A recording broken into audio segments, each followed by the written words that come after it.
Good morning to the two of you. Thank you so much for your time today. Greetings from Toronto.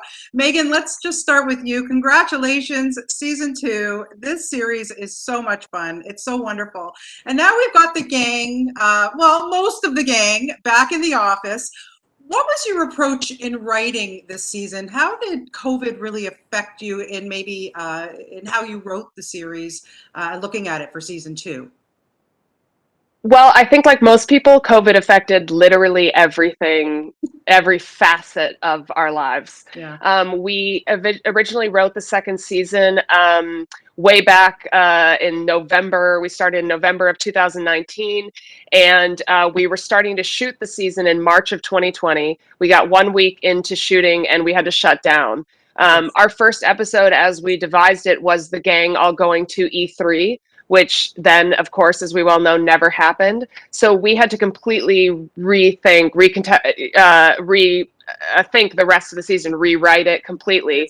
And as we started rewriting the season, we realized that it was so hard to know what we were going to feel on the other side of this quarantine that it was difficult for us to rewrite those episodes being still in quarantine. And instead, what we were feeling so viscerally was the current feelings of being isolated from our friends and family, being not able to work. And so instead we thought, well, let's just write about these things. This is what we're actually feeling. So we wrote a standalone quarantine episode that we shot remotely. And we sort of ran head on at those emotions and feelings that people were experiencing. And then after we did that, we started rewriting the second season to be in a world that was post the pandemic, where people had been vaccinated and were back to work. We just took the bet that people wouldn't want to keep hearing about COVID all the time by the time our show started airing. And so we rewrote the entire second season to take place in a world that had been through the pandemic, and there are subtle references, but that nobody's wearing masks and you can kind of forget about it and get back to just some fun office hijinks. Which is wonderful, and I thank you for that. I appreciate it. Marie, it is so wonderful to see you in this role. I have to tell you, and you grab it with such gusto and passion. Is this a gift from God, my friend, this role? Absolutely. You put your finger right on it. I told them I didn't want to get paid for it. It was so good. That's a lie. Why did you pronounce Toronto the way you did? You're not from Toronto, are you? I am from Toronto. Toronto. Because I thought it was always Toronto. No, this is you foreigners call it that.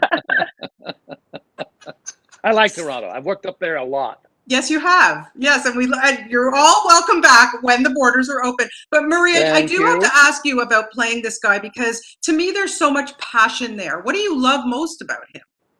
Oh, I love him because of that passion. He really doesn't have anything but a lust for this life. And he's not a kid, but he is really. And it's encouraging to me because I feel that way about my own life. It's a treat to know, to put him out there for people to see that a guy at his age can not only function, but be superior about his work. He really is the head writer of this thing. Yes. He's bringing all of this passion and also all of this intellect to a video game. How thrilling is that? Yeah. And he's funny, and he's sexy. I think he's sexy. Okay. I think everyone really loves this guy. Yes. I love it. Don't you? Yeah, I totally love him. Listen, you know, we could hook up at some point. You could come to Toronto and we can, we'll talk. But Megan, I want to ask you, because you got to direct an episode for season 2, which is amazing. But how do you keep this cast under control and not keep cracking up all the time? I like to keep it right on the line. That's the funniest thing to record, is when people are just about to break, but they're keeping it just enough together on camera. I think that always comes through. Actually, that was one of my bucket list experiences in getting to direct, is I got to be a part of a scene where none of the characters could keep it together. None of the actors, they were holding their faces. They were laughing so hard. They couldn't, and it was just a joy that I had to pretend I wasn't enjoying it as much as I was, because I had to wrangle them all and make sure that I got the footage that I needed. But this cast really does enjoy being around each other. One of the biggest struggles of shooting during a pandemic was that they weren't allowed to congregate with each other. And in the first season, when we shot the show, people would get done with their scene and then they would just hang out on set and just be with each other. And I think that some of that joy of the interaction, it comes through the screen. You can feel how excited they were to all be together. And that was only doubly true this year after having been separated for quite a while. Yeah, wrap it up by saying, Murray, are you now an expert gamer? That's funny. No, ma'am. No, ma'am. They laugh at me when I play. Okay? I'm sure you're good at anything you try. Guys, thank you so much. I just want to say he's got job security regardless of how good he is at video games. We're going to keep him around. I hope so. I hope so. I mean, listen, he didn't get that Oscar for nothing. Very true. Thank you so much. Oh, thank you for your time. What a pleasure talking to you both, and best of luck with season 2. Take care.